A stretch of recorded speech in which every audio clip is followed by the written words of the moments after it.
ایک مرتبہ اس زمانے کا بادشاہ اپنے کچھ لوگوں کے ساتھ اس سے ملنے جنگل گئے۔ یہ رہتا کہاں تھا بھائی؟ جنگل میں رہتا تھا، تو اس سے ملنے کے لیے جنگل میں ایک مرتبہ گیا، ملاقات ہوئی بادشاہ کی۔ بادشاہ نے سوال کیا، آپ یہاں جنگل میں رہتے ہیں مگر آپ کے پاس کھانے اور پینے کی کوئی چیز بھی بظاہر نظر نہیں آتی۔ یہ کہتے ہوئے بادشاہ نے کچھ ایسے جملے استعمال کیے جس سے ایسا لگتا تھا کہ وہ اس کی حقارت کر رہا ہے۔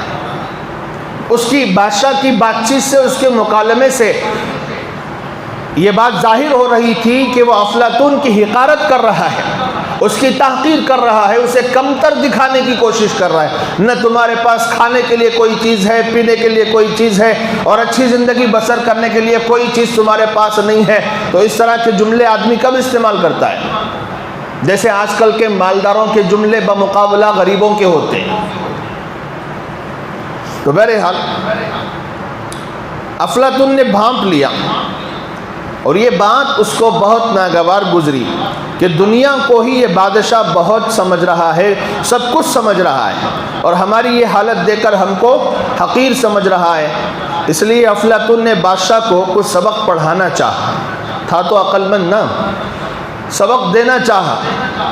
اس لیے افلاطون نے بادشاہ کے رخصت ہونے کے موقع پر اس سے کہا، جناب میری ایک گزارش ہے، میری ایک ریکویسٹ ہے، وہ یہ ہے کہ فلاں وقت آپ ہمارے یہاں تشریف لائیں، میں آپ کی دعوت کرنا چاہتا ہوں، اور صرف آپ کی دعوت نہیں بلکہ آپ کے تمام وزراء کی دعوت، تمام ارکان دولت کی دعوت، تمام مشیروں کی دعوت اور تمام فوجیوں کی دعوت، جتنا بھی آپ کا عملہ اور اسٹاف ہے میں سب کی دعوت کرنے کے لیے تیار ہوں، آپ دعوت قبول فرمائیں۔ اب اس کی بات کا بادشاہ انکار بھی نہیں کر سکتا تھا، اس نے قبول کر لیا، افلاطون کی دعوت تو قبول کر لیا۔ اب جب وہ دعوت کا وقت آیا چند دنوں کے بعد، تو اپنے پورے لشکریوں کے ساتھ، اپنے وزراء کے ساتھ، ارکان دولت کے ساتھ بادشاہ اس جنگل کی طرف چلنے لگا۔ جنگل کے قریب پہنچے۔ اب یہاں سے پورا سین بدلنے والا ہے، ذرا غور سے سنیں۔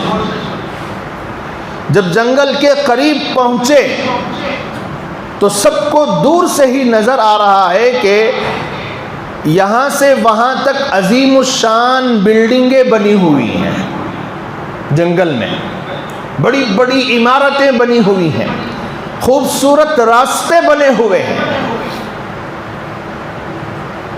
اور بہترین انتظامات نظر آ رہے ہیں جنگل کے اندر۔ جنگل میں گویا کہ منگل ہو گیا ہے، جنگل میں منگل ہو گیا ہے۔ یہ سب دیکھ کر لوگ حیران ہوئے، اس کے وزیر، اس کے مشیر سب حیران ہیں۔ اس چند دنوں میں اتنی بڑی بڑی بلڈنگیں یہاں کس نے بنا دی، اتنے خوبصورت راستے یہاں کس نے بنا دیے، اور اتنے بہترین انتظامات اس نے یہاں کس نے یہاں کر دیا۔ تو خیر اب جو وہاں پہنچے تو افلاطون کے لوگ وہاں استقبال کے لیے موجود تھے۔ جب پہلی مرتبہ آئے تو ایک آدمی اس کے قریب نہیں تھا، اب دوسری مرتبہ دعوت کے لیے آئے تو اس کا اپنا اسٹاف ہے، اس کا اپنا عملہ ہے، اس کے اپنے لوگ ہیں جو اس کا استقبال کرنے کے لیے کھڑے ہوئے ہیں۔ لوگوں نے اس کا استقبال کیا اور لے جا کر ہر ایک کو اپنے اپنے مقام پر پہنچا دیا۔ دیکھا تو بادشاہ کے لیے مخصوص عمارت ہے، بادشاہ کے لیے مخصوص عمارت ہے، جیسے آج کل پی ایم کے لیے، سی ایم کے لیے، ایم ایل اے کے لیے، ایم پی کے لیے الگ الگ اسٹیجز، ان کے اپنے اپنے مقامات ہوتے ہیں۔ تو اس طرح سے سب کے لیے الگ الگ عمارتیں تیار کی گئی ہیں، مشیروں کے لیے، وزیروں کے لیے الگ الگ انتظامات کیے گئے ہیں۔ جب کھانے کا وقت آیا تو بہترین قسم کے کھانے پیش کیے گئے، سب نے کھایا پیا، خوب سیراب ہوئے، اور جب رات کا وقت آیا تو سب لوگ آرام کرنے کے لیے اپنی اپنی بلڈنگوں اور عمارتوں میں پہنچ گئے اور سو گئے۔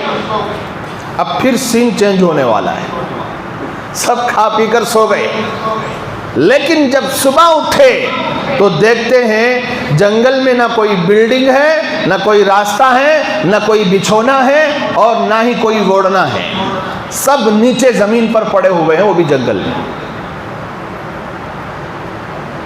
اور بالکل صاف ستھرا پہلے جیسا جنگل تھا ویسے نظر آ رہا ہے۔ سب کے سب جنگل میں نیچے پڑے ہوئے ہیں، ادھر بادشاہ بھی نیچے پڑا ہوا ہے، وزیر بھی نیچے پڑے ہوئے ہیں۔ یہ دیکھ کر سب پریشان بھی ہوئے اور افلاطون پر بہت غصہ آیا۔ فطری بات ہے، آسمان پر اٹھائے اور وہاں سے پٹخ دے تو آدمی کا کیا بنے گا؟ غصہ تو آنا فطری بات تھی۔ تو بہرحال افلاطون نے کہا، جناب آپ نے جو کچھ بھی دیکھا اور تم لوگوں نے جو کچھ دیکھا تھا وہ دراصل میرے خیال کا نتیجہ تھا، میرے خیال کا نتیجہ تھا۔ جو بلڈنگیں تمہیں نظر آئیں، جو صاف ستھرے راستے اور جو اچھے اچھے انتظامات اور کھانے پینے کی چیزیں تمہیں نظر آئیں، وہ میرے خیال کا نتیجہ تھا، قوت خیالی کا کرشمہ تھا۔ قوت خیالیہ سے آپ کے ذہنوں میں میں نے یہ بلڈنگیں ڈال دی تھیں، یہ عجیب و غریب تماشا آپ کو دکھا دیا، حقیقت میں کچھ بھی نہیں تھا۔ افلاطون نے کیا کیوں؟ سبق پڑھانے کے لیے، اس کی عقل کو ٹھکانے لگانے کے لیے۔ یہ جو بادشاہ جو دنیا کو سب کچھ سمجھ رہا تھا اور افلاطون کی حالت کو دیکھ کر حقارت کی نظر سے اسے دیکھ رہا تھا اور اسے حقیر سمجھ رہا تھا، کمتر سمجھ رہا تھا، جیسا کہ آج کل کے مالدار 4 پیسے جب ہاتھ میں آ جاتے ہیں تو غریبوں کو حقارت کی نظر سے دیکھتے ہیں اور ان کے ساتھ ایسے جملے استعمال کرتے ہیں جو ایک با اخلاق آدمی کے شایع نشان نہیں ہوتے۔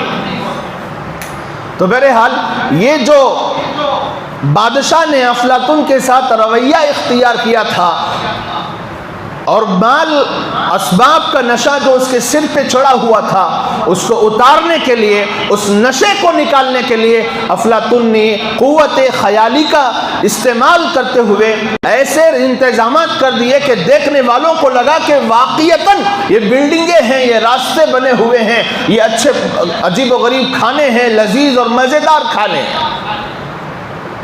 تو جواب دینے لگا، میں نے تم کو یہ بتانا چاہا کہ جب تم آخرت میں جاؤ گے تو یہ دنیا کی زیب و زینت، یہ بلڈنگیں، یہ عمارتیں، یہ گاڑیاں، یہ سب کچھ جس کو تم سب کچھ سمجھتے ہو، اسی طرح محض ایک خیالی صورتیں نظر آئیں گی۔